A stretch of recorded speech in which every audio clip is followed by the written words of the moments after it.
Hello Honey's, நான் உங்கள் woodland angel. எங்கேயும் காதல் எப்போதும் காதல் அப்படின்ற சீரீஸோட அடுத்த பார்ட் தான் நம்ம பார்க்க போகிறோம். இந்த பார்ட்டில் எடுத்தோடனே நம்ம சின்சுவை தான் கட்டுறாங்க. அந்த இடத்துல நம்மளுடைய மீகு நம்மளுடைய ஃபோர்த் பிரின்ஸ் மீகுவை கூப்பிட்டு ஹீரோயின் எங்கன்னு கேட்கும்போது அவங்க ஹீரோயின் உங்களை பக்கம் தாங்களே, அதோடு தான் எனக்கு தெரியும் அப்படின்னு சொல்லவும் ஜியான் அங்கேருந்து வராரு. ஜியான் வந்திருக்காரு அப்படின்னோடனே, ஆமாம் ஹெவன்லி பேலஸ் போயிட்டு எப்போ வந்தீங்க அப்படின்னா, வா நான் உள்ளே சொல்கிறேன் அப்படின்னு சொல்லிட்டு அவர் கூட்டிகிட்டு போயிடுறாரு. அதே இங்கே குலன் மவுண்டனை காட்டுறாங்க. நம்ம ஹீரோயின் நம்மளுடைய பைஃபன்ச்சு அங்கே படுத்திருக்காங்க. அவங்களோட கொலு சத்தத்தை கேட்டு தீஜுன்னு அங்கே வந்துட்டு அங்கே இருக்க மேனுவல் எடுத்து படிச்சுட்றாரு. நீ எப்படி இங்கே வந்தேன்னு கேட்கும்போது, எங்கள் ஆண்டி வந்தாங்க, அவங்களோட நான் வந்தேன், அவங்க கடைசியில் இங்கே தான் வந்தாங்க. அப்புறமா இது நேற்று இல்லை 2-3 நாளைக்கு முன்னாடியே நடந்துருச்சு அப்படின்னா, அப்போ இந்த மேனுவலை உங்கள் ஆண்டி தான் இங்கே வச்சுட்டு போனாங்க. ஆமாம், இதில் என்ன எழுதியிருக்கு தெரியுமா, இப்போ எப்படி அந்த மேஜிக் பெல்லை க்ளோஸ் பண்ணணும் அப்படின்னு சொல்லிட்டு இங்கே போட்டிருக்கு. அந்த மேனுவல் தான் இங்கே வச்சுட்டு போயிருக்காங்க. அப்படின்னா அவங்க ஆண்டிக்கும் இங்கே இருக்க மோய்வானுக்கு ஏதோ சம்மந்தம் இருக்குது அப்படின்னு அவங்க பேசிகிட்டு இருக்காங்க. அவங்க இல்லைன்னு சொல்லும்போது, இல்லை நீ என்கிட்ட போய் உண்மை தானே உண்மை போய் சொல்கிறியா உண்மை சொல்கிறியா அப்படின்னா, இல்லை நீங்கள் என்னோடய சேவையை நான் எப்படி போய் சொல்லுவேன் அப்படி சொல்லிட்டு அவங்க கேட்குறாங்க. அதே இங்கே இந்த மவுண்டனுக்கு கொஞ்சம் வெளியே அந்த சீக்ரெட்டாக இருக்கும்ல, அந்த ஒரு குகை இருக்குமே, லீஜின் தங்கியிருந்தார்ல, அந்த குகைக்கு பக்கத்தில் லீஜின் நிற்கிறாரு. நின்றுட்டு தனக்கு முன்னாடி ஹீரோயினுக்கும் தனக்கும் நடந்த விஷயங்கள் எல்லாம் நினச்சி பார்த்துட்ருக்காரு. அந்த சமயத்தில் நம்மளுடைய தீஜுனும் நம்ம பைஃபன்ஜுவும் அங்கே வராங்க. அப்போ வரும்போது, எதுக்கு என் பின்னாடியே வர அப்படின்னு சொல்லிட்டு தீஜுன் கேட்கும்போது, ஜியான் சொல்லியிருக்காரு, நன்றி கடனை கண்டிப்பாக நம்ம செலுத்திடணுமா, நீங்கள் என்னோடய சேவையை நான் அதை செலுத்துறதுக்காக வந்துட்டுருக்கேன் அப்படிங்கும்போது இவங்க பேசிகிட்டே இருக்காங்க. அந்த பக்கம் லீஜினை பார்க்குறாங்க. லீஜினை பார்த்தோன்னே மோய்வான் இல்லைன்னொன்னே, இங்கே எல்லோரும் வந்துட்டு போக ஆரம்பிச்சிட்டிங்க அப்படின்னா என்னை மன்னிச்சிடுங்க, தெரியாதனமாக நான் இந்த பக்கம் வந்துட்டேன் அப்படின்னு சொல்லிட்டு அவர் சொல்கிறாரு. இவங்க கண்டுக்காத மாதிரியே அங்கே போயிடுறாரு தீஜுன். அவர் அந்த பக்கம் வந்த உடனே லீஜின் அங்கேருந்து போயிடுறாரு. அப்போ தீஜுன் இந்த பக்கம் வந்தோன்னா சிம்மின் தீஜுனை பார்க்கறதுக்காக அங்கே வராரு. அப்போ அங்கே வரும்போது இந்த பெல்லை பற்றின விஷயங்கள் என்னங்க பண்ணுறது, யார் அதை சீல் பண்ணியிருப்பா அப்படின்னா, நான் நினைக்கிறேன் சின்சுவோட இருக்க இந்த பைச்சியான் என்ற பொண்ணு தான் அப்படின்னா, நீங்கள் எப்படி அப்படி சொல்கிறீங்க, என்ன ஆதாரம் அப்படின்னோடனே, பின்னாடி இருக்க பாரு ஒரு பிரின்சஸ், அவளை கேளு அப்படின்னோடனே பிரின்சஸ் கீழே இறங்கி வராங்க. நம்ம பைஃபன்ச்சு வந்துட்டு சொல்கிறாங்க, நான் இப்படி ஹீரோவை நம்ம தீஜுனை பார்க்கும்போது தீஜுன்னு சொல்கிறாரு. சொல்லு அப்படின்னோடனே அவங்க சிம்மின் கிட்ட தன்னை அறிமுகப்படுத்தி வச்சுக்கிறாங்க. உங்களுடைய அத்தைக்கு தானே நம்மளோட இளவரசரை கல்யாணம் பண்ண போகிறாங்கன்னு. இல்லையே, செகண்ட் இளவரசருக்கு தானே சொன்னாங்க அப்படின்னா, இங்கே வேறு ஒன்று பேசிகிட்டு இருக்கோம் அப்படின்ற மாதிரி ஹீரோக்கு நம்மளுடைய தீஜின் கூப்பிட்றாரு. உடனே வேகமாக இவங்க சொல்கிறாங்க, நம்மளோட மோய்வன் ஆம்பளை பசங்களை தானே வச்சுப்பாரு, இது எப்படி ஸ்டூடெண்ட்டாக ஒரு ஃபீமேலை வச்சுருந்துருப்பாரு, அப்போ தானே மேனுவல் எல்லாம் கொடுத்துருப்பாங்க அப்படின்னா, அதை நீ இவங்க கிட்ட தான் கேட்கணும் அப்படி சொல்லிட்டு ஹீரோயின் நம்மளுடைய பைஃபன்ச்சுவை சொன்னால், பைஃபன்ச்சு கேட்டால், ஐயோ எங்கள் ஆண்டிக்கு இதுக்கும் சம்மந்தமே இல்லை அப்படின்னு சொல்கிறாங்க. நான் ஏன் இந்த கேள்வி கேட்கும்போதெல்லாம் நீ இவ்வளோ பதட்டப்படுற அப்படின்னு சொல்லிட்டு தீஜன் கேட்குறாரு. சரி விட்டு, கல்யாணத்தப்போ நாங்கள் இதை கேள்வி கேட்டுக்கிறோம் அப்படின்னு அவங்க சொன்னோடனே, அது அப்படி சொல்லிட்டு அவங்க பதட்டப்பட்டுக்கிட்டே இருக்காங்க. சரி வாங்க போகலாம் அப்படின்னு சொல்லிட்டு தீஜுன்னு கூப்பிட்டோன்னா அவங்களாம் போய்கிட்டு இருக்காங்க. அப்போ நம்மளுடைய பைஃபன்ச்சு சிமின் கிட்ட கேட்குறாங்க, நான் நன்றி கடன் செலுத்தணும், எனக்கு சொல்லிக்கூட, அதே மாதிரி இப்போ என்ன பேலஸில் நடந்ததுன்னு நீ எனக்கு சொல்லு அப்படின்னு சொல்கிறாங்க. அதே ஹெவன்லி பேலஸை கட்டுறாங்க. இங்கே நம்மளோட ஹீரோவை கூப்பிட்டு விசாரிச்சுட்ருக்காங்க கிங்கை. இப்போ அந்த மர்மைட் கிளான்லேருந்து இந்த மாதிரி எல்லாம் பிரச்சனை பண்ணுறாங்கன்றதை பற்றி இவங்கெல்லாம் நின்று பேசிகிட்டு இருக்கும்போது, இங்கே அந்த பேலஸ்க்கு போகிற வழி படிக்கட்டில் இறங்கி வந்துட்டு இருக்காங்க நம்மளுடைய ப்ளூ ஸ்னேக்கும் அவங்க வீட்டுக்கு செகண்ட் பிரின்ஸும். அதை பார்த்தோன்னே நம்ம பைஃபன்ச்சு கத்தி எடுத்துகிட்டு போய் நம்ம அந்த ப்ளூ ஸ்னேக்கை கொல்றாங்க. நீ கொல்றதுக்கு போகிறாங்க, நீ எங்களோட அத்தைக்கு துரோகம் பண்ணிட்ட அப்படின்னு சொல்லி சண்டை போடுறாங்க. அந்த சமயத்தில் நம்மளோட தீஜன் அங்கே வந்துடுறாரு. பைஃபன்ச்சோ அப்படின்னு சொன்னோன்னா அமைதியாகிடுறாங்க இவங்க. நீங்கள் எங்கே இங்கே வந்தீங்க, நான் வரலன்னா நேரம் நீ அங்கே சண்டை கட்டிகிட்டு இருந்திருப்பேன், இல்லை நான் எங்கள் அத்தைக்கு தான் சப்போர்ட் பண்ண வந்தேன் அப்படின்னு சொல்லிட்டு ஒரு பார்த்தோன்னா அமைதியாகிடுறாங்க. ஏம்மா நீ தானே சின்சூரில் இருந்திருக்க அப்படின்னு சொல்லி கேட்குறாங்க. ஆமாம் அப்படின்னு சொல்லிட்டு இவங்க சொல்கிறாங்க. அப்போ நீ இத்தனை வருஷமாக அங்கே இருந்திருக்க, உனக்கு அங்கே சிம்மின் யாராவது தெரியுமா அப்படின்னு சொன்னோன்னே இவங்க அமைதியாக, இல்லை எனக்கு தெரியாது அப்படிங்கிறாங்க. நான் யாருன்னு உனக்கு தெரியுமா அப்படின்னு கேட்குறாரு. இல்லை எனக்கு தெரியாதுன்னு. நான் தான் தின்சு பைஃபின், நான் தான் தீஜுன் துங்கா தீஜுன். நீ என்கிட்ட போய் சொன்னீங்கன்னா உன்னை நான் கண்டுபிடிச்சேன்னா என்கிட்ட உன்னை யாராலையுமே காப்பாற்ற முடியாது அப்படிங்கிறாங்க. ஆனால் எனக்கு தெரியாது அப்படின்னு சொல்லிட்டு அவங்க சொல்கிறாங்க. அதை பார்த்துட்டு நம்மளுடைய வைஃப்னு வந்துட்டு நீங்கள் அவளை புள்ளி பண்ணுறீங்க அப்படி சொல்லி நினச்சிட்டு இருக்கும்போதே செகண்ட் பிரின்ஸ் என்ன சொல்லிட்டுறாருன்னா 70,000 வருஷத்துக்கு முன்னாடி இருந்த சீனை எப்படி இவளுக்கு தெரிஞ்சிருக்கும், இவளே சாதாரணமாக வேலை செய்கிற பொண்ணு அப்படின்னு சொல்லிட்டு இவங்க சொல்லி அங்கேருந்து கூட்டிகிட்டு போய்ட்றாங்க. அவளுக்கு வேறு அடிபட்டிருக்கு, அவளை ஃபோர்ஸ் பண்ணாதீங்கன்னு சொல்லிட்டு இந்த நம்ம தீஜுன்னு இருந்துட்டு அங்கேருந்து கிளம்புறாரு. இவங்க பின்னாடியே இந்த நன்றி கடனை செலுத்துறதுக்காக நம்ம பைஃபுன்ஸும் பின்னாடியே வராங்க. அவரோட குவார்ட்டர்ஸ்குள்ளே போனோடனே அங்கே இருக்க காவலாளிங்க நம்ம பைஃபுன்ஸை விட மாட்டேங்கிறாங்க. அவங்க அங்கேயே நின்றுட்டுருக்காங்க. அடுத்தது நம்மளுடைய ஹியூமன் வேர்ல்டு கட்டுறாங்க. அந்த இடத்துல நம்ம ஹீரோயின் இருக்க அந்த ஹட்டுக்கு பக்கத்தில் கோல்டன் லைன் வருது.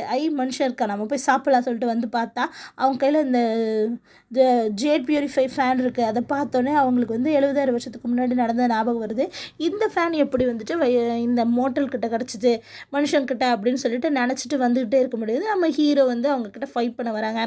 அந்த மாதிரி அவங்க ஃபைட் பண்ண வந்துகிட்டு இருக்கும்போது இதைத்தானே அன்றைக்கி அவங்க சொல்லி அனுப்பிச்சிருப்பாங்க, அந்த கிங்கு போய் அவங்கள சண்டை போட்டுட்டு வாங்க அப்படின்னு. அந்த சண்டை போடும்போது இவங்க ட்ரூ ஃபார்முக்கு வந்து 2 பேரும் நெருப்பு வந்து அந்த கோல்டன் லைனில் எல்லா வீட்டு மேலேயும் தெளிச்சிட்றாங்க. அதை பார்த்துட்டு நம்மளுடைய ஹீரோ கோல்டன் ட்ரூ ஃபார்முக்கு வந்து அவர் வந்து தண்ணியை ஊற்றி எல்லாத்தையும் அணைச்சிட்றாரு. அதே சமயத்தில் இவங்களை ஃபோர்ஸை தாக்கணுன்னு அவங்க அடிபட்டுறாங்க. அதை பார்த்துட்டு கோல்டன் லைனில் இறந்துட்டாங்கன்னு நினச்சிட்டு இவங்க வந்துடுறாங்க. ஆனால் கோல்டன் லைனில் இறக்கல போல். அங்கேருந்து இவங்க நேராக போயிடுறாங்க ஹெவனுக்கே. அப்புறம் வந்துட்டு நம்மளோட ஹீரோயினை காட்டுறாங்க. ஹெவனுக்கு போல் இவங்களுக்கும் அடிபட்டுக்கும் அந்த கோல்டன் லைன் கிடச்சிருச்சு. அதனால் இவர் ஒரு குகையில் இருக்கார். அந்த சமயத்தில் ஹீரோயின் வந்து அங்கே ஒரு அந்த குகையில் ஒரு பறவையை வச்சுருப்பாங்க.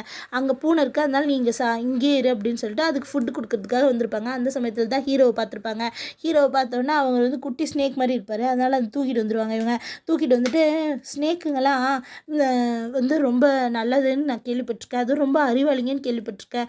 இத்தனை நாள் என் கூட யாருமே இல்லை, இங்கே நிறைய பறவைகள்லாம் இருக்குது, பீஸ்டெல்லாம் கூட இருக்குது, ஆனால் மனுஷங்க யாருமே இல்லை, எனக்கு கிடச்சிருக்க ஒரே ஃப்ரெண்டு நீ தான், நீ என் கூடவே இருக்கிறேன்னா, அப்படியே நீ என்னை விட்டு போனால் கூட உனக்கு நான் தான் ஓனர் அப்படின்னு. என்ன ஓனரா அப்படின்னு சொல்லிட்டு இவர் அங்கேருந்து கேட்குறாரு.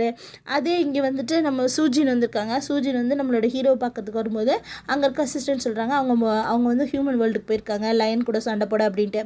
அதே இங்கே வந்து இவங்கெல்லாம் உட்காந்துட்டு போன தடவை வந்து ஹீரோ நிற்க வச்சு லயனை பற்றி தான் பேசியிருப்பாங்க. நான் மர்மைடை பற்றின்னு சொல்லிட்டேன். இப்போ தான் மர்மைடை பற்றின விஷயங்கள் வெளியே வந்திருக்கு.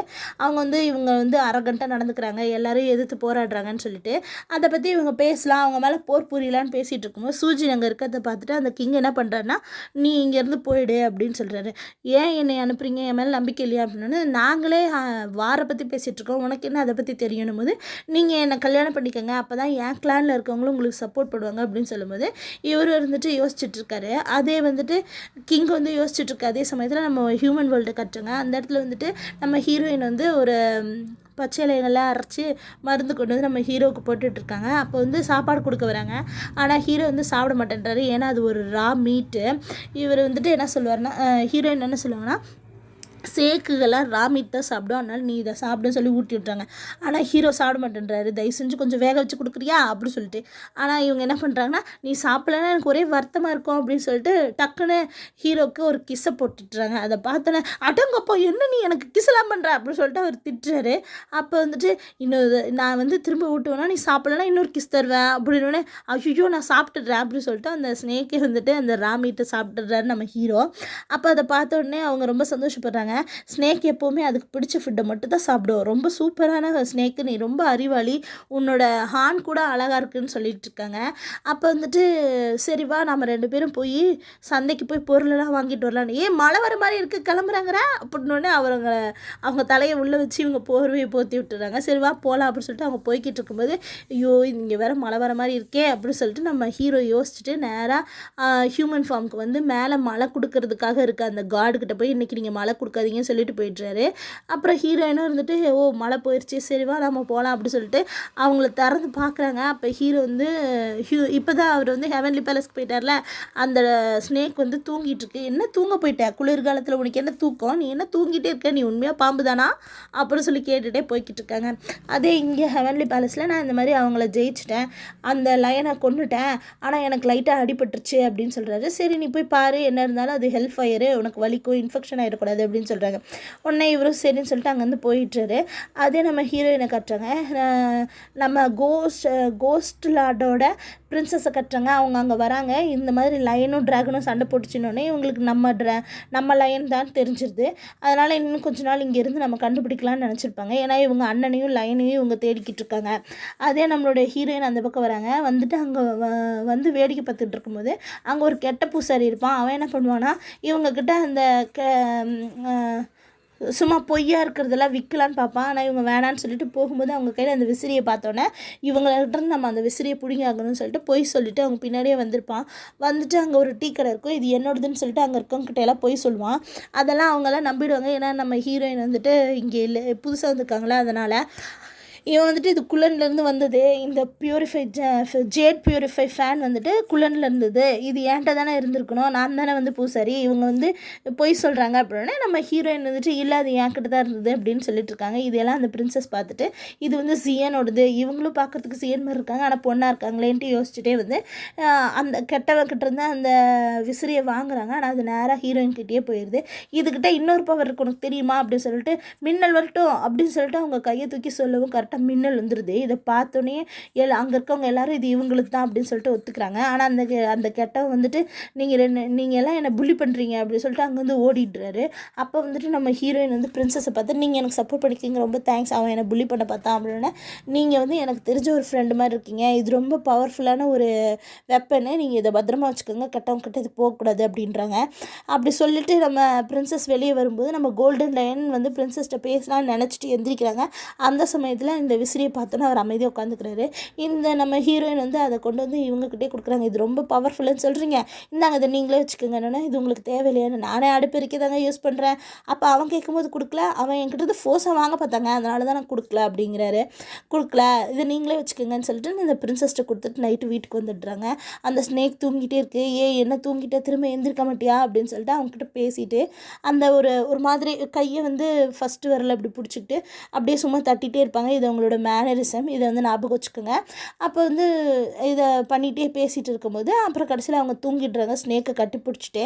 அதே இங்கே கட்டுறாங்க ஹெவன்லி பேலஸில் ஹீரோவுக்கு மருந்தெல்லாம் போட்டு விட்றாங்க. இது எப்படி இவ்வளோ இன்ஃபெக்ஷன் ஆச்சு அப்படின்னு கேட்கும்போது தெரியாமல் என் கைப்பற்றுச்சு அப்படின்னு சொல்லி டாக்டர்கிட்ட அவங்க சொல்கிறாங்க. அப்போ வந்து தேர்ட் பிரின்ஸ் வந்துட்டு அப்பா ஏன் இந்த மர்மைட் கிளானை பற்றி இவ்வளோ சீரியஸாக பேசுகிறாரு, அதை நம்ம எப்படியாவது சரி பண்ணணும், நீ ஏன் இவ்வளோ காயப்பட்டுட்டு வந்திருக்க அப்படின்றத பற்றி பேசும்போது ஹீரோவுக்கு அந்த காயத்தை தொட்டு பார்க்கும்போது திடீர்னு நம்மளோட ஹீரோயின் கிஸ் பண்ணதும் ராமீட் சாப்பிட்டதும்லாம் ஞாபகம் வருது. அதை பார்த்தோன்னே அவங்க வந்துட்டு சரி எனக்கு நேரம் ஆகிடுச்சு, நானும் கொஞ்சம் அந்த பக்கம் போயிட்டு வரேன், நாம் வந்து அதுக்கப்புறம் பேசலாம் அப்படின்னு சொல்லிட்டு அந்த பக்கம் எந்திரிச்சு போயிடுறாரு. இவங்களும் வந்துட்டு என்ன இவனுக்கு முக்கியமான வேலை அப்படி சொல்லிட்டு தேர்ட் பிரின்ஸ் யோசிச்சுட்ருக்காரு. நம்மளுடைய ஹீரோவோட கசின்னு சொல்லிட்டு ஒரு பொண்ணு வராங்க. அவங்களும் வந்துட்டு இவங்கள பார்க்குறதுக்காக வந்திருப்பாங்க, நம்மளோட பைஃப்ரெண்ட்ஸு கம்ப்ளைண்ட் பண்ணுறதுக்காக. அப்போ இல்லைன்னொடனே அவங்களும் யோசிச்சுட்ருப்பாங்க எங்கே போயிட்டார் இவரேன்ட்டு. அதே சூஜின்னு வந்திருப்பாங்க. சூஜின் வந்தோடனே நம்ம கசின் பொண்ணு சொல்லுது இப்போ தான் எங்கள் அண்ணன் போனார், அதுக்குள்ளே நீ இப்போ தான் வரீங்க, ஏன் இவ்வளோ லேட்டாக வரீங்க, எதுக்காக பார்க்க வந்தீங்க அப்படின்னா இல்லை நான் சும்மா தான் வந்தேன், அவர் போயிட்டார்னா ஒன்றும் பிரச்சனை இல்லை அப்படிங்கிறாங்க. அப்புறம் தேர்ட் பிரின்ஸ் வந்துட்டு நீ ஏமா இங்கே சுற்றிட்டுருக்க அப்படின்னா நீங்கள் கொடுத்தா என்கிட்ட வம்பழுத்திட்டுருக்கீங்க அப்படின்னு சொல்லிட்டு இவங்க 2 பேரும் கிண்டல் பண்ணி பேசிகிட்டு இருக்காங்க. அந்த சமயத்தில் ஹீரோ வந்துட்டு நம்மளோட சிமினை கூப்பிட்டு கேட்குறாங்க அந்த ஜேட் பியூரிஃபைக்குரிய ஃபேன் வந்துட்டு எங்கே, அப்புறம் நம்ம மோயிவனும் சிம்மினும் எங்கே அப்படின்னு சொல்லிட்டு பேசிகிட்டு இருக்கும்போது அப்போ அவர் சொல்கிறாரு அவங்க 2 பேரும் ரொம்ப க்ளோஸு, அவர் இறந்ததுக்கப்புறம் அவரோட பாடியும் காணும் சிம்மினையும் காணும், அவர் எங்கேயோ டிஸப்பியர் ஆகிட்டார், அந்த ஃபேன் வந்து எப்படி மோட்டர் வேர்ல்டுக்கு போச்சுன்னு எனக்கு தெரியல அப்படின்னு சொன்னோன்னே சரி நீங்கள் விடுங்க நான் பார்த்துக்கிறேன் அப்படின்றாரு. அதே இங்கே நம்ம ஹீரோயினை கட்டுறாங்க. ஹீரோயின் நம்ம ஸ்னேக் கூட உட்காந்து பேசிகிட்டு இருக்காங்க, அதான் நம்ம ஹீரோ கூட உட்காந்து பேசிகிட்டு இருக்காங்க. இன்றைக்கி வந்து கடைக்கு போனேன், இந்த கலரு உனக்கு பிடிச்சிருக்கா, நான் இதை வாங்கிட்டு வந்திருக்கேன் அப்படிங்கிறாங்க. அது ரெட் கலரில் இருக்குது, அதை பார்த்தோன்னா ஐயோப்பா இது ரொம்ப பிரைட்டாக இருக்குது அப்படின்னு ஹீரோ சொல்கிறாரு. உடனே சரி நம்ம இன்றைக்கி இந்த போர்வையை பொத்திட்டு தூங்கலாம் அப்படின்னு சொல்லிட்டு மேலே போட்டிருக்க கோட்டை கழட்டுறாங்க நம்ம ஹீரோயின். அதை பார்த்தோன்னே நம்ம ஹீரோ வந்துட்டு ஒரு ஆம்பளை பையன் முன்னாடி ஒரு பொம்பளை பிள்ளை ட்ரெஸ் எல்லாம் கழட்டுறேன் அப்படின்னு சொல்லிக்கிட்டு இருக்காரு. ஆனால் ஹீரோயினுக்கு ஒன்றுமே தெரியல. அவங்க பாட்டு கழட்டிட்டு சரிவா நம்ம தூங்கலாம், இன்றைக்கி இந்த போர்வையை பொத்திட்டு தான் இனிமேல் நம்ம தூங்க போகிறோம் அப்படின்னு சொல்லிட்டு அவங்களையும் பிடிச்சி ஹக் பண்ணிவிட்டு அவங்க அந்த போர்வையை பொத்திக்கிறாங்க. அப்போ வந்து நம்ம ஹீரோ வந்து ட்ரூ ஃபார்ம்க்கு வந்துட்டு எங்கே உன்கிட்ட அந்த ஃபேனை காணோம் அப்படின்னு சொல்லிட்டு கேட்குறாரு. அதுக்கப்புறமா ஹியூமன் ஃபார்மில் இருக்கிற உனக்கு நீ வந்து வெறும் ஹியூமனாக இருக்க உனக்கு அவ்வளோ பெரிய பவர்ஃபுல்லான ஃபேன் இருக்க வேண்டாம் தான், நீ இப்படி ஃபேன் இல்லாமல் இருக்கிறது தான் நல்லது அப்படின்னு சொல்லிட்டு இவர் பேசிகிட்டே இருக்கும்போது நம்ம ஹீரோயின் நல்லா அவங்கள இறுக்கி கட்டி பிடிச்சிக்கிட்டு அவங்க பக்கத்துலேயே நெருங்கி படுத்துட்டு தூங்கிட்டுறாங்க. இதை பார்த்துட்டு அவரும் சந்தோஷமாக படுத்தே தூங்கிட்டாரு. இவர் தூங்குறதுக்கு மட்டும் தினமும் நைட்டு இங்கே வந்துடுறாரு போல். அப்புறம் அதே இங்கே வந்து சிஞ்சுவை கட்டுறாங்க. இந்த இடத்துல பைஃபன்ச்சு வந்திருக்காங்க. வந்து நேரம் மிகு கிட்ட சொல்கிறாங்க, இங்கே பாரு இந்த மாதிரி நான் வந்து நன்றி கடன் செலுத்துறதுக்காக நான் கிட்ட போகிறேன், ஆனால் நீ வந்து இந்த மேனுவலை வந்து நீ வந்து தாத்தா பாட்டிகிட்ட கொடுத்துரு, நான் வந்து நன்றி கடன் செலுத்திட்டு லேட்டாக தான் வருவேன் அப்படின்னு சொல்லிட்டு சொல்கிறாங்க. இதோட இந்த எபிசோட் முடியுது. அடுத்தடுத்த எபிசோட பார்க்கறதுக்கு என் சேனல் சப்ஸ்கிரைப் பண்ணுங்கள். தேங்க்யூ.